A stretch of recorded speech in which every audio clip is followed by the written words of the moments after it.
দারুণ footage, madam অনেক সুন্দর হচ্ছে, খুব সুন্দর আসছে, দুজনকে অনেক ভালো আসতেছে। হ্যাঁ ভালো লাগতেছে না এই খোলামেলা বাতাসে।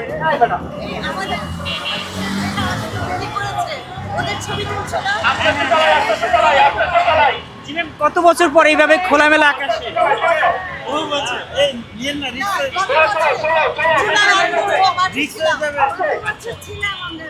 অনেক বছর। আচ্ছা আচ্ছা আচ্ছা, জুলাইতে ছিলেন কিন্তু এই যে খোলা আকাশের নিচে এইভাবে। ওকে, দর্শক দেখছেন যে তারা বলছেন এইভাবে আসলে এই খোলা আকাশের নিচে রিস্কায় চড়ে ঢাকা শহরে যে ঘোরার ব্যাপারটা, এটা তাদের আসলে সচরাচর হয়ে ওঠে না।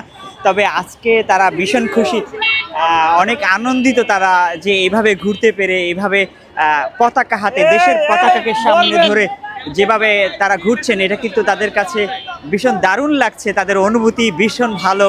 তারা জানিয়েছেন যে আসলে আজকের যে জুলাই কন্যা দিবস, 14ই জুলাই, এই জুলাই কন্যা দিবসকে তারা স্মৃতি হিসাবে রাখার জন্যই আজ কন্যা র্যালি আয়োজন করেছেন এবং এই আয়োজন শুরু হয়েছে সংসদ ভবনের সামনে থেকে, মানিক মিয়া অ্যাভিনিউর সামনে থেকে শুরু হয়ে র্যালিটি আবার সেখানে পৌঁছাবে। ইতিমধ্যে আপনারা দেখছেন যে এই র্যালিতে জুলাইয়ে যত নারীরা অংশগ্রহণ করেছে তার মধ্যে অনেক নারী নেত্রী কিন্তু এখানে রয়েছেন। দুজন উপদেষ্টা রয়েছেন, তার মধ্যে উপদেষ্টা শারমিন এস মুর্শিদ তিনি কিন্তু আছেন, আরেক উপদেষ্টা রয়েছেন। এবং আমরা দেখেছি যে খুব দারুণভাবে এই র্যালি কিন্তু চলছে এবং বাংলাদেশের পতাকা উড়িয়ে কিন্তু যাচ্ছে সামনের দিকে রিস্কা র্যালি।